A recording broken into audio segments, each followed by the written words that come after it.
ہنوک کی کہانی۔ بائبل مقدس میں ہنوک کا ذکر ایک راست باز اور خدا کے وفادار بندے کے طور پر کیا گیا ہے۔ وہ آدم کی 7ویں نسل میں سے تھے اور ان کی زندگی دوسروں سے مختلف تھی۔ ہنوک کی کہانی ایمان، وفاداری اور خدا کی قربت کی ایک لازوال مثال ہے۔ ہنوک کی زندگی اور خدا کے ساتھ ان کا سفر۔ ہنوک 65 سال کے تھے جب ان کے ہاں متوسلح پیدا ہوئے۔ اس کے بعد انہوں نے 300 سال تک خدا کے ساتھ زندگی گزاری اور اسی دوران ان کے اور بھی بیٹے اور بیٹیاں ہوئے۔ پیدائش میں لکھا ہے، ہنوک خدا کے ساتھ چلا، پھر وہ غائب ہو گیا کیونکہ خدا نے اسے لے لیا۔ یہ آیت ظاہر کرتی ہے کہ ہنوک ایک غیر معمولی شخصیت ہے جنہوں نے ہمیشہ خدا کے احکام پر عمل کیا۔ وہ اس زمانے کے لوگوں کو خدا کے راستے پر چلنے کی نصیحت کرتے اور برائی سے بچنے کا پیغام دیتے۔ ہنوک کی نبوت اور خدا کا فیصلہ۔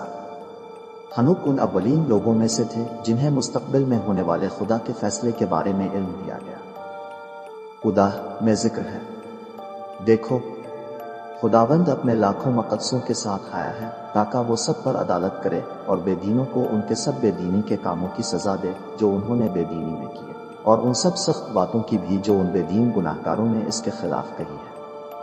یہ آیات ظاہر کرتی ہیں کہ ہنوک نے اس وقت کے لوگوں کو متنبع کیا تھا کہ خدا ہر نافرمان کو سزا دے گا اور صرف وہی لوگ نجات پائیں گے جو خدا کے احکام پر عمل کریں گے۔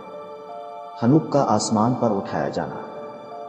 ہنوک کی کہانی میں سب سے حیرت انگیز واقعہ یہ ہے کہ وہ عام انسانوں کی طرح نہیں مرے بلکہ خدا نے انہیں آسمان پر اٹھا لیا۔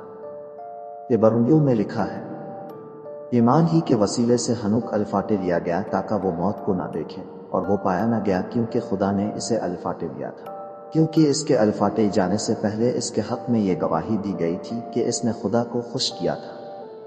یہ واقعہ اس بات کی گواہی دیتا ہے کہ جو لوگ خدا کی مرضی کے مطابق زندگی گزارتے ہیں وہ خدا کی خاص رحمت کے مستحق ہوتے ہیں۔ ہنوک کی کہانی سے ہمیں کیا سبق ملتا ہے؟ خدا کے ساتھ سچا تعلق انسان کو برکت دیتا ہے۔ ایمان اور راست بازی ہمیشہ انسان کو خدا کے قریب لے جاتی ہے۔ خدا اپنے وفادار بندوں کو کبھی نہیں بھولتا اور ان کے لیے عظیم اجر رکھتا ہے۔ گناہ اور نافرمانی کے انجام سے بچنے کے لیے ہمیں ہمیشہ خدا کے احکام پر عمل کرنا چاہیے۔ نتیجہ، ہنوک کی کہانی ہمیں سکھاتی ہے کہ اگر ہم ایمان میں کی اور سچائی کے ساتھ زندگی گزاری تو خدا ہمیں دنیا اور آخرت میں اپنی رحمت سے نوازے گا۔ ان کی زندگی ایک مثالی نمونہ ہے جو ہمیں خدا کے قریب رہنے کی ترغیب دیتی ہے۔